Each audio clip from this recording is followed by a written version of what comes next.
Let me tell you the incredible story of Samson, one of the most fascinating characters from ancient times. You might know him as the legendary strong man who could take down armies single-handedly, but there's so much more to his tale than just physical strength. Picture this: ancient Israel, over 3,000 years ago. A woman who couldn't have children receives a divine message. She's going to have a special son. The catch? He can never cut his hair and must follow strict rules called the Nazirite vow. This child was Samson. Growing up, Samson wasn't your typical kid. He could literally tear a lion apart with his bare hands. But here's the thing.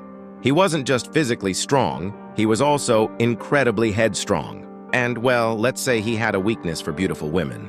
The most famous chapter of his life involves Delilah. Talk about a complicated relationship. She was hired by Samson's enemies to discover the secret of his strength. 3 times she asked, and 3 times he gave her false answers. But love, or maybe obsession, made him vulnerable, and he finally revealed that his strength lay in his uncut hair. Now, here's where things get really interesting. While Samson slept, Delilah had his hair cut off. Just like that, his supernatural strength vanished. His enemies captured him, gouged out his eyes, and turned him into a slave. Pretty brutal, right?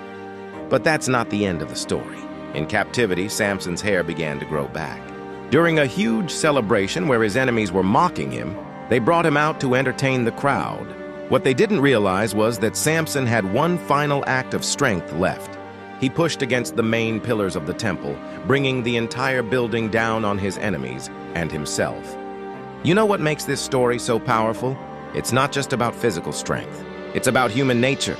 Our strengths, our weaknesses, pride, betrayal, redemption. Samson's story reminds us that our greatest strengths can also be our greatest weaknesses if we're not careful.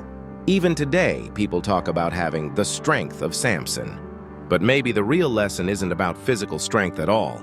Maybe it's about understanding our own vulnerabilities and learning how to handle both our gifts and our weaknesses wisely. It's a reminder that even our biggest mistakes don't have to be the end of our story. Sometimes, like Samson, we find our greatest purpose in what appears to be our darkest moment.